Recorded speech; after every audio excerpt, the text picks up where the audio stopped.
आज हम लोग थोड़ी सी बातचीत करेंगे चाइना के ऊपर। तो आप लोगों को ध्यान होगा कि चाइना के साथ हमारी एक बॉर्डर पे झड़प हुई थी। उसके बाद एक और टकराव हुआ था अरुणाचल की तरफ, और चाइना के जो सैनिक हैं उनको बहुत मारपीट करके भारत की सेना ने वापस भगाया था। उसके बाद से बॉर्डर के ऊपर, पूरी एलएसी के ऊपर भारत ने एक बहुत हैवी मिलिट्री डिप्लॉयमेंट किया हुआ है। तो ये स्थिति क्या है? तो ये आप कह सकते हैं कि हम चाइना के साथ एक वॉर वाली स्थिति में तो ऑलरेडी हैं। अब नॉर्मली अगर बात करा जाए तो वॉर जो है, हम कॉमन लोग ये मान के चलते हैं कि वॉर का मतलब है कि जब सेनाएं एक दूसरे से लड़ रही हैं। लेकिन ज़रूरी नहीं है कि हर बार वॉर ऐसे ही हो, क्योंकि वॉर की भी स्टेजेस होती हैं, स्टेप्स होते हैं। उसमें इकोनॉमिक वॉरफेयर होता है। तो भारत ने, आपने देखा होगा कि भारत ने सैकड़ों चाइनीज़ एप्लीकेशंस बैन की। भारत ने चाइना से आने वाले बहुत सारे प्रोडक्ट्स के ऊपर बैन लगाना शुरू कर दिया, बहुत सारी चीज़ों पर टैरिफ्स लगाना शुरू कर दिया था। तो भारत अपनी तरफ से इकोनॉमिक वॉरफेयर में जवाब दे रहा है चाइना को शुरू से लगातार, और चाइना को इन चीज़ों से तकलीफ भी हो रही है। ठीक है। इसके बाद अचानक ये पता चला कि चाइना के अंदर फ्लड्स और सूखा लगातार एक साइकिल में आ रहा है। एक बार फ्लड आ जाती है, अगले साल फिर सूखा पड़ जाता है किसी एरिया में। उनकी एग्रीकल्चर पूरी तरीके से डैमेज्ड हो गई है। तो जब ये पता चला, अच्छा चाइना क्या करता है, ब्रोकन राइस बहुत खरीदता है, मतलब जो किनकी जिसे हम लोग कहते हैं, टुकड़े वाला, बहुत बारीक टुकड़े होते हैं। तो वो खरीदते इसलिए हैं कि वो सबसे सस्ता होता है दुनिया में, क्योंकि वो चावल का मतलब पूरा छानने फटकने के बाद जो कचरा टाइप का निकलता है, और वो इसलिए बहुत सस्ता होता है। चाइना वाले उसका आटा बनाते हैं और उससे नूडल्स वगैरह बना लेते हैं। तो उनके लिए वो चीज़ नॉर्मल है, कोई दिक्कत नहीं है। तो भारत ने अचानक, आपने सुना होगा, राइस के एक्सपोर्ट पे बैन लगा दिया, और नॉन बासमती राइस, जो नॉर्मल राइस जाता था, उसके एक्सपोर्ट पे बैन लगा दिया, क्योंकि चाइना उस समय बहुत तेज़ी से दुनिया भर से ये राइस खरीद रहा था। वो कोशिश कर रहे थे वियतनाम से, कंबोडिया से, सभी जगह से खरीदने की, और उसी कड़ी में वो भारत से भी खरीदने का प्रयास कर रहे थे।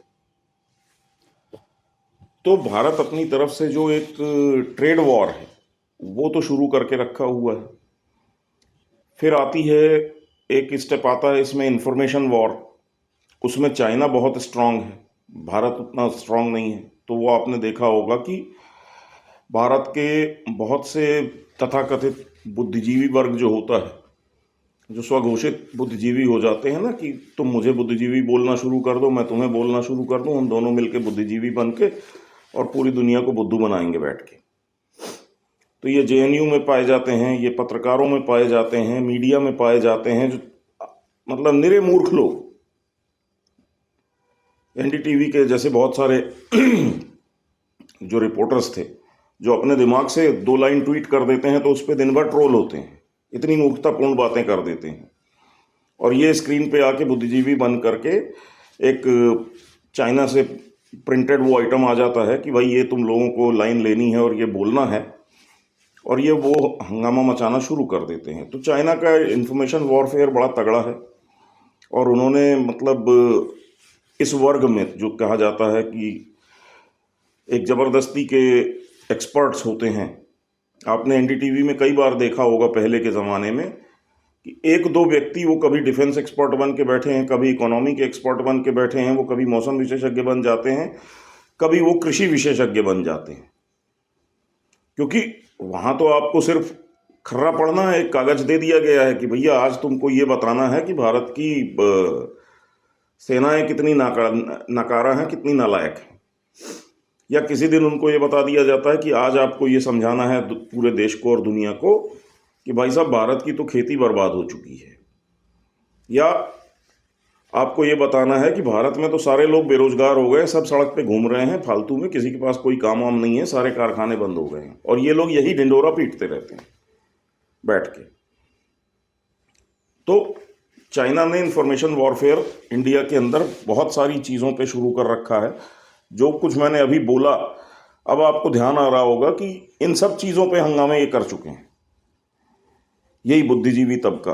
और इसका भी खुलासा भारत में हो गया ये न्यूज़ क्लिक के माध्यम से, कि कैसे करोड़ों रुपए एक नामालूम टाइप की वेबसाइट, न्यूज़ वेबसाइट, जिसको कि कम्युनिस्ट पार्टी का एक नेता खोल के बैठा था, और वहाँ से वो करोड़ों रुपए, उसको फंडिंग आ रही है विदेशों से, वो इधर उधर पैसे बांट रहा है, इसको भी दो, उसको भी दो, तुम भी लो, तुम भी लो, नक्सलियों को दे रहा है, तीस्ता से तलवाड़ के पास पैसा गया, ये इसका भी लिंक्स आया। वो न्यूज़ क्लिक वाला एक अच्छा खासा मामला है, और उसमें वो अंदर है बंदा।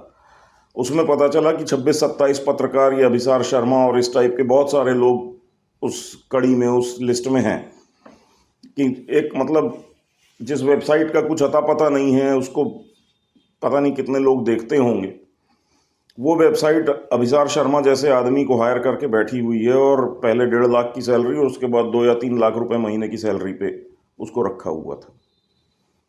तो ये खेल होता है इंफॉर्मेशन वॉरफेयर का। इस मामले में भारत कमज़ोर है। भारत की सरकार का अपने नैरेटिव को बिल्ड करने का, बनाने का, प्रेजेंट करने का, जायज़ तरीके से भी करने का कोई कंसेप्ट नहीं है। और इस मामले में मतलब बौद्धिक रूप से ये कह लीजिए कि पूरी भाजपा ही कमज़ोर है। अगर आप सोशल मीडिया को देख लें, और सोशल मीडिया के जो भारतीय हैं, जो नेशनलिस्ट हैं, जो प्रखर हिंदूवादी लोग हैं, हमारे आपके जैसे लोग हैं, जो भाजपा से ऑफिशियली नहीं जुड़े हैं, हम इनका काम कर देते हैं। इनकी आईटी सेल कुछ नहीं करती। वो दिन में 2 कार्टून बना करके, चिपका करके, और अपना जय श्री राम कर लेते हैं, और पूरी आईटी सेल बैठ के मोदी जी की ट्वीट को रीट्वीट करने के अलावा इनके पास कोई काम नहीं है। और ये आईटी सेल इस चीज़ की करोड़ों रुपए की भारतीय जनता पार्टी से तनख्वाह भी ले रहे हैं। तो ये तो इनकी खुद की हालत है, मतलब पार्टी के स्तर पे। तो अब आप सोचिए सरकार के स्तर पे क्या होगा। इनके सूचना प्रसारण मंत्री हैं भी कि नहीं है, किसी को नहीं पता, क्योंकि जिस अखबार को, जिस मीडिया को जो चलाना है, जो छापना है, वो धड़ल्ले से छाप रहा है, चला रहा है। तो भला हो ईडी का और बाकियों का कि उन लोगों ने पकड़ लिया न्यूज़ क्लिक के लेन देन को और उनको रगड़ दिया, वरना सूचना प्रसारण मंत्रालय तो भांग पी के बैठा रहता है। उसे तो पता ही नहीं कि न्यूज़ क्लिक टाइप की कोई एक वेबसाइट है जो भारत विरोधी एजेंडा चला रही है, या उनके पास उसकी मॉनिटरिंग के लिए कोई व्यवस्था हो। मतलब सूचना प्रसारण मंत्रालय से अच्छा काम तो आप अभी मध्य प्रदेश आ जाइए तो हर जिले के कलेक्ट्रेट में हो रहा है। कम से कम उन्होंने एक मीडिया को मॉनिटर करने के लिए चुनावों के चक्कर में एक कंट्रोल सेंटर बना रखा है। 50 टीवी लगा रखे हैं, हर चैनल की वो लोग मॉनिटरिंग कर रहे हैं, सारी वेबसाइटें खंगालते रहते हैं कहाँ क्या लिखा है। हमारे तो मंत्रालय को कुछ अता पता ही नहीं रहता है। विचित्र टाइप के लोग सूचना प्रसारण मंत्री बन जाते हैं। तो ये इंफॉर्मेशन वॉरफेयर, इसमें भी चाइना हमसे थोड़ा सा आगे था, और वो काफ़ी सालों से उन्होंने इसमें बहुत पैसा इन्वेस्ट किया है। भारत ही नहीं, अमेरिका से लेकर के यूरोप तक हर जगह, मतलब बड़े बड़े जो मीडिया पब्लिकेशंस हैं, वॉशिंगटन पोस्ट, न्यूयॉर्क टाइम्स वगैरह में, वो फुल पेज एड्स और ये वो दे करके वो उन्होंने बिल्कुल मुंह में पैसे ठूंस ठूंस के सबको खरीद रहा है। बड़े बड़े मीडिया आउटलेट्स जो हैं वो चाइना के खिलाफ एक लाइन नहीं लिखते, और चाइना जो चाहता है वो उनमें छपवा लेता है। तो आपने देखा होगा बीच में कि बहुत हंगामा यहाँ पे भी होता था। वो जी अरविंद केजरीवाल का स्कूल का मॉडल और उसकी तारीफ न्यूयॉर्क टाइम्स में छपी है जी, वॉशिंगटन पोस्ट में छपी है जी। तो ये सब उसी एक व्यवस्था का हिस्सा है जो चाइना ने एक बना रखी पूरी दुनिया में, कि इन्फॉर्मेशन जो है उसको कैसे डोमिनेट किया जाए। वो तो भला हो सोशल मीडिया का, कि जिसके आने के बाद से ये मार इनको पड़ने लगी है कि एक तो ये लोग जो मेन स्ट्रीम मीडिया पे कुछ भी चलाते हैं नैरेटिव, वो नैरेटिव सोशल मीडिया पे ध्वस्त करवा दिया जाता है। और दूसरा, सोशल मीडिया के आने के बाद से मेन स्ट्रीम मीडिया की क्रेडिबिलिटी बहुत कम हो गई है, क्योंकि बहुत जगहों पे मेन स्ट्रीम मीडिया जो है ये गलत पकड़ा गया, ये गलत इन्फॉर्मेशन या गलत न्यूज़ पेडल करते हुए पकड़े गए। तो इंफॉर्मेशन वॉरफेयर चाइना कर रहा है, हम ट्रेड वॉरफेयर चाइना के खिलाफ कर रहे हैं। तो ये वॉर तो चल ही रही है, मतलब आप ये बोलें कि युद्ध शुरू है। सेनाओं का आप बोलेंगे कि युद्ध नहीं हो रहा तो हम युद्ध नहीं मानेंगे, तो भैया सेनाएं भी, जितनी सेनाएं युद्ध लड़ने के लिए चाहिए हैं उतनी बॉर्डर पे पिछले 2-3 साल से भारत की भी खड़ी हैं, चाइना की भी खड़ी हैं आमने सामने। उस पर भारत भी लंबा चौड़ा पैसा खर्चा कर रहा है, चाइना भी कर रहा है। तीसरा एक वॉरफेयर हो जाता है कि जहां पे इंफॉर्मेशन वॉरफेयर से थोड़ा आगे जा करके इंसर्जेंसीज और अंदर की जो फॉल्ट लाइन्स होती हैं किसी भी देश की, हर देश के अंदर कुछ ना कुछ विरोधाभास, विवाद, ऐसी विवादित चीज़ें होती हैं, है ना। समाज के अंदर होती हैं, आर्थिक स्तर पे होती हैं, बहुत सारी चीज़ें होती हैं। उनको उभार के किसी तरीके से एक हंगामा खड़ा करना, वायलेंस खड़ा करना, दंगे फसाद भड़काना। तो चाइना इस चीज़ का भी मास्टर है, आज से नहीं, सालों से। भारत में जब ये कश्मीर में इस्लामिक आतंकवाद नहीं था, जब पंजाब में सिख खालिस्तान वाला मूवमेंट और आतंकवाद नहीं था, तब से भारत के नॉर्थ ईस्ट में आतंकवाद था और ये नक्सलियों का आतंकवाद था। ये पूरा कम्युनिस्ट और चाइना से फंडेड और प्रमोटेड टेररिज्म था। नॉर्थ ईस्ट में तो काफ़ी हद तक चर्च भी इन्वॉल्व था इसमें, लेकिन उनको पूरी सप्लाई देना, सपोर्ट देना, हथियार देना, ये पूरा काम चाइना का था और चाइना इसको कर रहा था, सालों से कर रहा था। तो ये करवाना, आतंकवाद करवाना, ये भी चाइना का एक बहुत तगड़ा, कह सकते हैं आप, कि इसमें रोल है। अब इन्होंने क्या किया, तो इन्होंने नक्सलियों वाला तो भारत ने ऑलमोस्ट, आप समझ लीजिए कि नक्सली मूवमेंट और आतंकवाद की कमर तोड़ ही दी है, उसमें दिक्कत नहीं है। लेकिन मणिपुर में जो है वो हंगामा इन्होंने करवाया, दंगा भड़कवाया और खून खराबा शुरू करवा दिया और बहुत कुछ हुआ मणिपुर में। उसके बाद दो समाज हैं, कुकी और मैतेई। एक प्रोमिनेंटली क्रिश्चियन हैं कुकी, और मैतेई जो हैं वो प्रोमिनेंटली हिंदू हैं। और इनके बीच में एक सैकड़ों साल से या हजारों साल से कह लीजिए एक लड़ाई चलती चली आ रही है। अब ये लोग क्रिश्चियन और हिंदू बन गए, पहले दोनों हिंदू भी हुआ करते थे। लड़ाई तो भी होती थी कि वो पहाड़ वाले और वो नीचे वाले, इस टाइप के। और क्योंकि म्यांमार जो है पहले भारत का हिस्सा हुआ करता था, तो ये कुकी जो जनजाति है ये म्यांमार तक फैली हुई है, तो इनके बहुत सारे लोग उस तरफ भी हैं।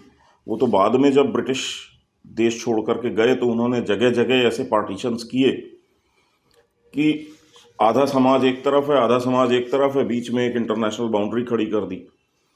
तो वो आज तक 70 सालों से विवाद के विषय बने हुए हैं, क्योंकि ये लोग आते जाते रहते हैं इधर से उधर, आप रोक नहीं सकते हैं।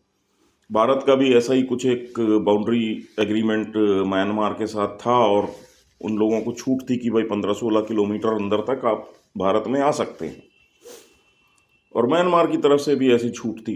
उस बॉर्डर पे बहुत ज़्यादा पेट्रोलिंग भी नहीं होती थी, तो उसका फ़ायदा उठा करके ये जो कुकी जनजाति है, इन लोगों को काम पे लगा दिया चाइना ने। काम पे ये लगा दिया कि भाई तुम लोग एक काम करो, चलो ड्रग्स का धंधा कर लो। तो इन लोगों ने पहाड़ों पे और सब जगह पे अफीम वगैरह की खेती शुरू कर दी।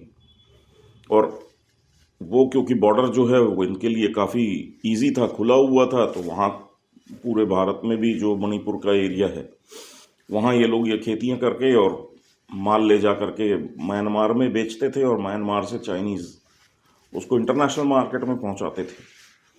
और उससे क्या है कि बहुत फंडिंग और पैसा जनरेट होता है। अब आपको अगर ये पहचानना है कि चाइना का काम कौन कर रहा है, तो बस आप ये चीज़ देखते जाइए कि बात बात पे मणिपुर का सवाल कौन उठा रहा है। आप बोलेंगे कि इजराइल हमास युद्ध हुआ है, यहाँ से एक आदमी खड़ा बोले तो मणिपुर में क्या किया हमने। आप बोलेंगे यूक्रेन की लड़ाई हो रही है, भारत का ये स्टैंड है, तो मणिपुर में क्या किया आपने। तो जो बार बार मणिपुर की बात कर रहे हैं वो आप समझ लीजिए कि चाइना के किसी न किसी रूप में दलाल हैं, या उसके ऊपर उसका मालिक माई बाप कोई ना कोई चाइना से मोटा पैसा खा के बैठा है। वरना मणिपुर की इतनी बड़ी समस्या नहीं है, नई समस्या नहीं है, सालों से होता आ रहा। इससे ज़्यादा वायलेंट और ख़तरनाक झड़पें वहाँ पे हो चुकी हैं। वो उनके सैकड़ों साल से, हजारों साल से ये ट्राइबल्स की आपस की लड़ाई है, ये होती है। इसको आप रोक भी नहीं सकते, एक लिमिट से ज़्यादा सरकार इसमें कुछ नहीं कर सकती, क्योंकि इनके कल्चर में वो चीज़ है कि एक दूसरे को ये बर्दाश्त नहीं करना चाहते हैं। भाई क्या किया जाए। तो मणिपुर में पूरा पूरा चाइना का खेल था। उन्होंने मणिपुर भड़का के दिया। भारत की एक राजनीतिक पार्टी जो कि क्रिश्चियन उससे जड़ों से बहुत जुड़ी हुई है, उस पार्टी ने, और मेन पार्टी है वो भारत की, तो उसने इस इशू को लेकर के खूब हंगामा करने की तैयारी भी कर ली, क्योंकि उनके चाइना के साथ भी बहुत अच्छे संबंध हैं। एमओयू तक है उनका चाइना से, ऐसा बोला जाता है। तो वो एमओयू वाले जो नेता हैं वो मणिपुर पहुंचे भी, संसद से लेकर के सब जगह उन्होंने पर्याप्त हंगामा करने की कोशिश की। मणिपुर को एक ऐसा मुद्दा बनाने की कोशिश पूरी करते रहे कि वो इंटरनेशनल लेवल पे एक भारत के लिए शर्मिंदा करने का एक मुद्दा बन जाए। कर वो उसमें भी कुछ नहीं पाए। अच्छा, अब हम आते हैं कि भारत ने क्या किया। तो भारत ने, मैंने जैसा आपको बताया कि भारत का ट्रेड को लेकर के एक अपर हैंड था कि हमारा चाइना के साथ इंपोर्ट्स ज़्यादा थे, एक्सपोर्ट कम थे। तो क्योंकि इंपोर्ट ज़्यादा थे तो चाइना फ़ायदे की स्थिति में था, तो वहाँ हमने चाइना के साथ ट्रेड वॉर कर ली, चाइना को नुकसान पहुँचा दिया। चाइना इंफॉर्मेशन वॉरफेयर में हमसे मजबूत था, तो उसने इंफॉर्मेशन वॉरफेयर हमारे ऊपर शुरू कर दी। चाइना हमसे ये आतंकवाद और इंसर्जेंसी के मामले में स्ट्रांग था, तो उन्होंने मणिपुर में आग लगवा दी। उसके पहले उन्होंने ये किसान आंदोलन से लेकर के बाकी सारी चीज़ों में काफ़ी रोल प्ले किया। हालांकि इन चीज़ों में दूसरी ताकतों का भी हाथ था, लेकिन चाइना को लगा कि भाई दूसरा आग लगा रहा है तो लाओ 2 बोतल पेट्रोल हम भी डाल देते हैं, ठीक है ना। तो वो वाली स्थिति कि उन्होंने अपने जो पालतू लोग हैं उनको बोल दिया कि बेटा तुम भी छू, है ना। तो वो स्थिति थी। अब हुआ ये है कि म्यांमार के अंदर चाइना से 3 मेन रोड्स आती हैं, और चाइना का पूरा ट्रेड बिजनेस जो है वो इसी 3 मेन रोड्स से होके गुजरता है, पूरा म्यांमार में आता है। और म्यांमार से नीचे थाईलैंड वाइलैंड तक पूरा एक्सेस चाइना को जो मिला हुआ है वो इसी रूट से मिला हुआ है। अब पिछले कुछ दिनों में हुआ ये है कि म्यांमार के अंदर क्या है, जो उनका नॉर्दर्न इलाका है, जो भारत से और चीन से जिसका बॉर्डर लगता है, वो काफ़ी जंगल वाला इलाका है। और वहाँ पे म्यांमार की जो सरकार है, तो म्यांमार में सरकार नाम की चीज़ है ही नहीं। उनके यहाँ वो मिलिट्री जनता, एक मिलिट्री शासन चला आ रहा है। वो कभी बीच में चुनाव हो जाते हैं और कोई चुन के आ जाता है, और उसके बाद पाकिस्तान की तरह वहाँ की मिलिट्री उसको उठा के जेल में डाल के खुद सत्ता में आ जाती है। और उनका भी कंट्रोल, जो मिलिट्री है उसका भी कंट्रोल सदर्न म्यांमार में ज़्यादा है। सदर्न म्यांमार का वो हिस्सा जो थाईलैंड से टच होता है पूरा, वहाँ, ये नॉर्दर्न साइड में इन लोगों की पकड़ बहुत ज़्यादा है नहीं। तो ये नॉर्दर्न एरियाज़ में क्या है कि टेररिस्ट ऑर्गेनाइजेशंस बहुत सारी हैं। अब यहाँ पे चाइना क्योंकि बहुत खुराफाते करता रहता है, तो उसने पाली पोसी और पैदा की हुई है।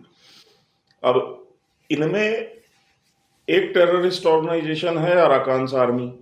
अराकान आर्मी कौन है? तो अराकान आर्मी वही वाली है जो ये हैं, क्या बोलते हैं आपके, रोहिंग्या।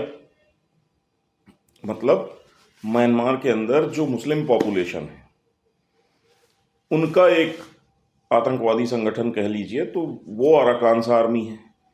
ऐसे ही एक नेशनल डेमोक्रेटिक या क्या करके, एनडीएफ करके क्या, एक और एक टेररिस्ट ऑर्गेनाइजेशन है। ये 2 अचानक से सक्रिय होती हैं म्यांमार के अंदर, और इन 2 ऑर्गेनाइजेशंस ने म्यांमार का वो वाला हिस्सा, वो रूट जो चाइना से आ रहा था, उसके ऊपर कब्जा कर रखा है। और चाइना के जो ट्रेडर्स और व्यापारी म्यांमार में बैठे थे, जो इंपोर्ट एक्सपोर्ट और ये और वो सारा काम करते थे और इसी एरिया में बैठे रहते थे और करते थे, वो सारे उस एरिया को छोड़ के वापस चाइना भाग चुके हैं। तो ये, और चाइना का वहाँ से करीब 1 से 1.5 बिलियन डॉलर का कुछ ट्रेड होता है उस रूट से, वो बंद है। इससे आगे जाते हैं तो उनके लिए दूसरी समस्या ये है कि वो जो है वो उनकी हुनान प्रोविंस आ जाती है चाइना की। हुनान प्रोविंस में उनके पास बहुत ज़्यादा आर्मी की मौजूदगी है नहीं, और अब चाइना को डर लग रहा है कि ये अराकान आर्मी और ये इस टाइप का जो इस्लामिक आतंकवाद है वो कहीं यहाँ से हमारे अंदर ना घुसने लगे। वो वैसे ही बड़े परेशान हैं किससे, आपका ET, east Turkmenistan army, ETM कुछ करके मूवमेंट करके एक है, जो उइगुर मुस्लिम्स की एक आतंकवादी ऑर्गेनाइजेशन है, जो उइगर मुस्लिम्स के अधिकारों के लिए चाइना से लड़ने की कोशिश करती रहती है। और उइगर मुस्लिम्स का एक मुद्दा ऐसा है कि जिसके नाम पे चाइना बड़ा परेशान रहता है कि कहीं उसके ऊपर ये टेररिस्ट अटैक्स शुरू ना हो जाएं। तो उनको डर लगा रहता था पहले कि तालिबान कहीं वो ना घुसने लगे, क्योंकि तालिबान बहुत नज़दीक है, वो उइगुर वाला जो इनका स्टेट है, क्या तो नाम है उसका, शिनजियांग या क्या, वहाँ उससे बहुत नज़दीक है तालिबान। तो कहीं उनका सपोर्ट इन उइगुर मुस्लिम जो ऑर्गेनाइजेशन है, ईटीएमएफ क्या है, उसको ना मिल जाए। अब ये बिल्कुल चाइना की मेनलैंड जो कह लीजिए आप, उनका जो, अच्छा वो उइगुर वाला जो एरिया वो तो चलिए तिब्बत के उस तरफ है, तो वहाँ से चाइना तक असर आने में बहुत वो है, दूरी है, डिस्टेंस है। लेकिन यहाँ से अगर रास्ता खुल जाता है और ये अराकान आर्मी वाले अगर चाइना के खिलाफ एक लड़ाई शुरू कर देते हैं उइगुर मुस्लिमों के नाम पे, तो चाइना के लिए एक सच में बड़ी मुसीबत खड़ी होगी। तो ये एक डेवलपमेंट अभी नया हो गया है और चाइना के लिए बड़ा डिस्टर्बिंग डेवलपमेंट है। तो जो चाइना भारत के अंदर मणिपुर में जो खुराफात करने की कोशिश कर रहा था, अब चाइना के लिए एक असली थ्रेट और चैलेंज यहाँ आ गया है। अच्छा, हुनान प्रोविंस में जो आर्मी वगैरह थी उसको उन्होंने थोड़ा सा ईस्ट की तरफ समंदर के सामने लगा रखा है, क्योंकि उनको ताइवान से लड़ाई लड़नी है। तो आप समझिए कि एक वॉर गेमिंग शुरू है, एक लड़ाई शुरू है। आप कुछ करोगे, हम कुछ जवाब देंगे, और टिट फॉर टैट वो सारी चीज़ें चल रही हैं। तो इसलिए आगे चल कर के क्या होने वाला है, क्या नहीं होने वाला है, वो आप देखते रहिएगा। ये छोटी मोटी बारीक सी चीज़ें हैं जो हो जाती हैं, लेकिन जैसा मैंने बोला, क्योंकि हमारा मीडिया जो है वो मूर्खों से भरा हुआ है, उनको किसी चीज़ का कुछ होश नहीं रहता, अता पता नहीं रहता है, और वो आपको उनकी रिपोर्टिंग में दिखेगा। तो इस टॉपिक पे भी आज तक किसी मीडिया ने बात नहीं की होगी कि म्यांमार में क्या चल रहा, जबकि म्यांमार एक समय में भारत का ही हिस्सा था। आज वो दूसरा देश है और पूरे देश ने मिलकर के उसको ऐसा भुलाया हुआ है। और ये लोग भूल जाते हैं कि म्यांमार से सीधी एक हाईवे, एक नहीं 3 हाईवे एक्चुअली, पूरे म्यांमार को क्रॉस करते हुए थाईलैंड तक चाइना से पूरी कनेक्टिविटी है। उसी में से एक हाईवे से भारत ने एक कनेक्टिविटी बनाई है अभी। तो आप बाई रोड अब म्यांमार से होते हुए, मणिपुर वगैरह से होते हुए, म्यांमार से होते हुए थाईलैंड तक जा सकते हैं। तो ये एक नया डेवलपमेंट था, तो मैंने सोचा आप लोगों को इससे अपडेट कर दूं। तो एक मैंने सोचा कि वीडियो बना लेता हूं इस पे, कि आप इस पे नज़र रखिएगा, और अगर कोई गलत फहमी है तो आप दिमाग से निकाल दीजिए। आप ये मान के चलिए कि भारत और चीन की एक लड़ाई या युद्ध शुरू है। अभी स्टेज 1, 2, 3 वो वाली स्टेजेस तक हम लोग पहुंच चुके हैं। अब वो सेना वाली जो लड़ाई है वो आखिरी स्टेज होती है, तो वो अभी नहीं आई है। अभी हम लोग प्रॉक्सी वॉर्स और इन टाइप की चीज़ों पे फोकस कर रहे हैं, इंफॉर्मेशन वॉर पे कर रहे हैं, बाकी सारी चीज़ों पे कर रहे हैं। खुशी की बात यह कह लीजिए कि चाइना की हालत ख़राब है, उनकी अर्थव्यवस्था चरमराई हुई है, और भारत के लिए सिर्फ इंतज़ार करना एक बहुत अच्छा ऑप्शन है। क्योंकि अब कोई चीज़ अगर खुद गिर रही है, कोई इमारत खुद ढहने वाली है, तो उसमें उसको तोड़ने के लिए आप मेहनत क्यों करें? क्यों आप अपने मजदूर और सब लगा करके और पैसा लगा करके उसको तोड़ने की और गिराने की कोशिश करें, जब आपको दिख रहा है कि वो इमारत जर्जर होती जा रही है और खुद ही गिरती जा रही है, और उसके अंदर बैठे लोग उस इमारत की दीवारों पे खुद हथौड़े चला रहे हैं। चाइना की हालत आज की डेट में ये है कि वहाँ से एक भगदड़ मची हुई है।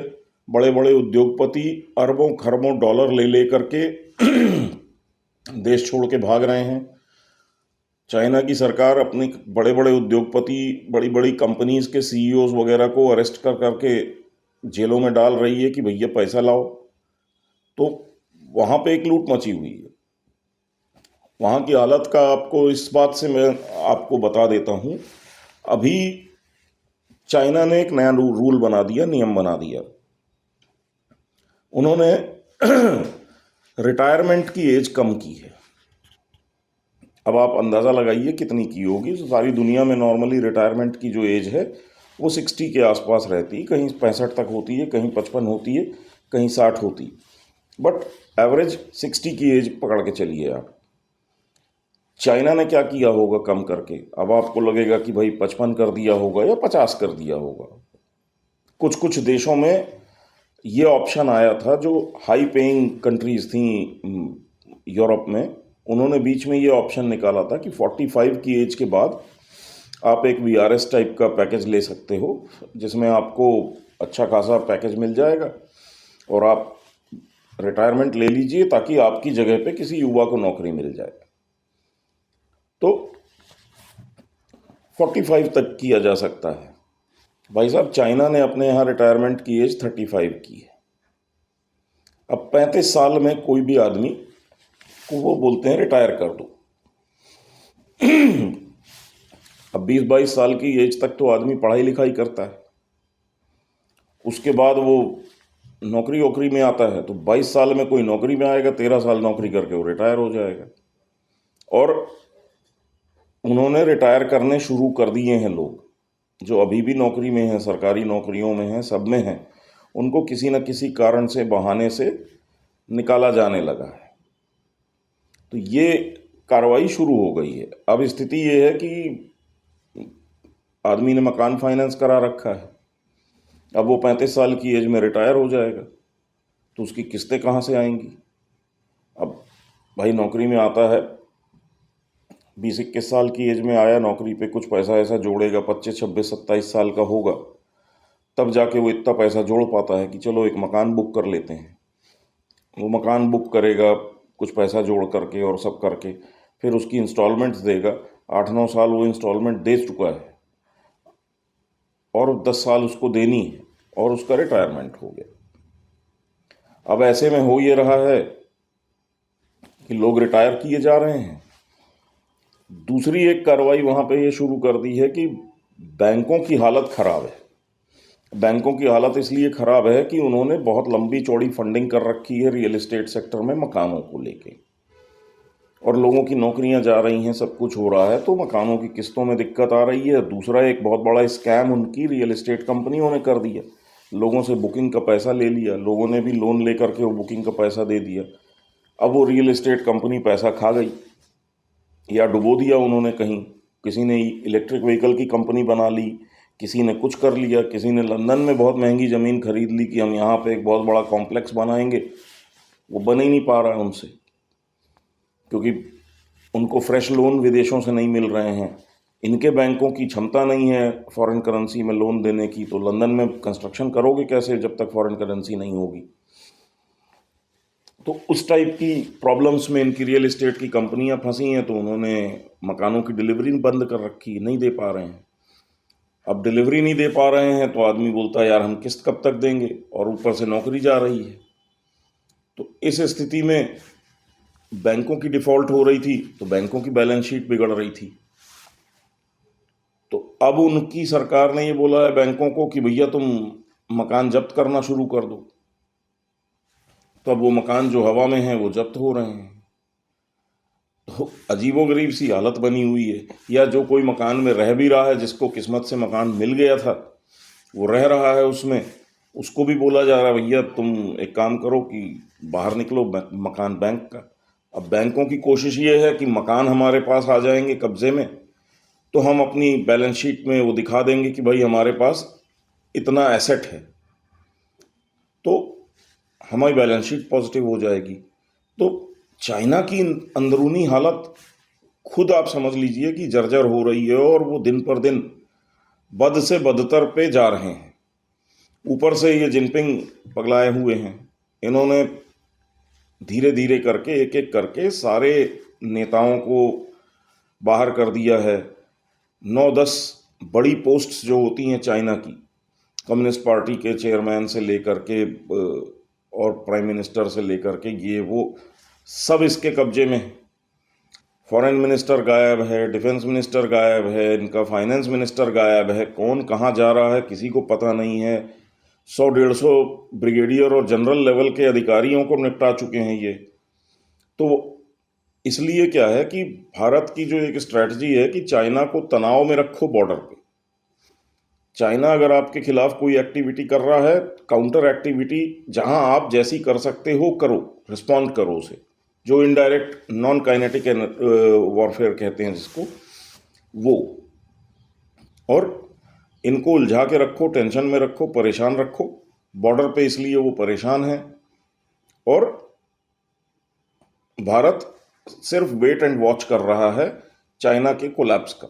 और चाइना का कोलैप्स, जिनपिंग साहब फुल स्पीड से लगे हुए हैं, एक्सीलेटर पे पूरा पैर दबा के गाड़ी 120 की स्पीड पे दौड़ा रहे हैं खड्डे में कूद आने के लिए।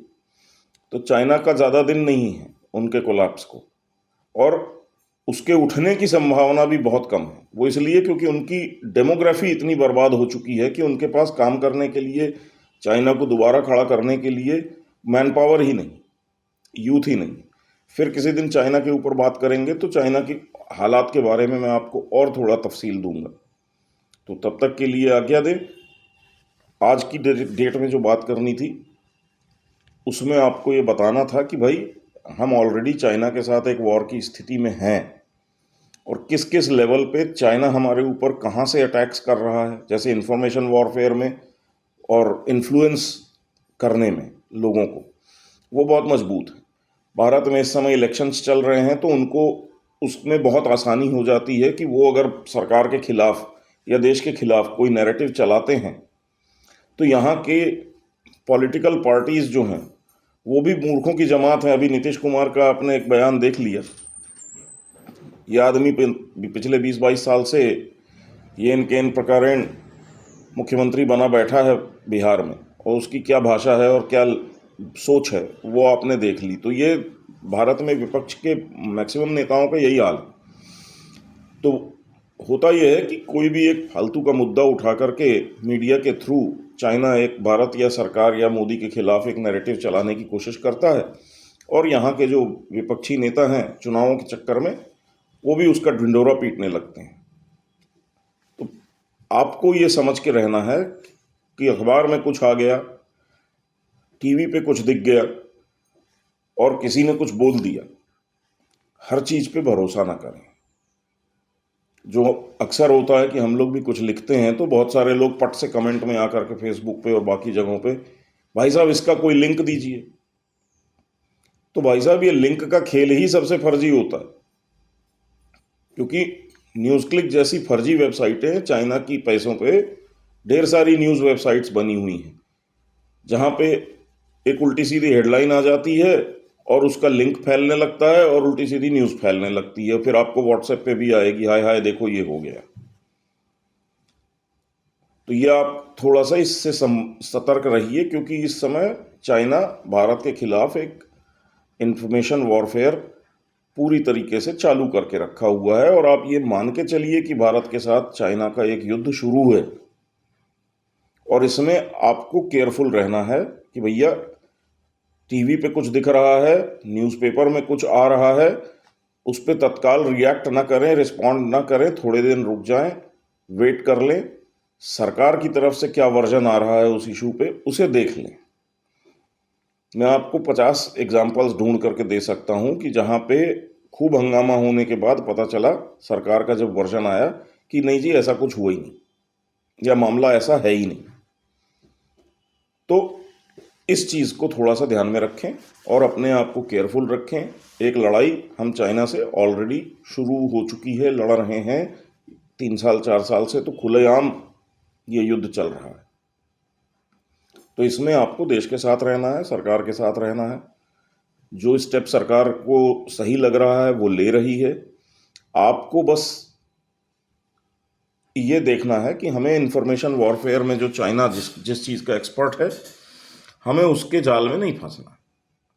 तो इसके साथ आज्ञा दीजिए, लंबा हो गया है वीडियो। दूसरा एक वीडियो अभी थोड़ी देर में मैं एक और शूट करूँगा, उसमें किसी दूसरे मामले पे बात करेंगे। तो तब तक के लिए धन्यवाद। जय श्री राम, नमस्कार।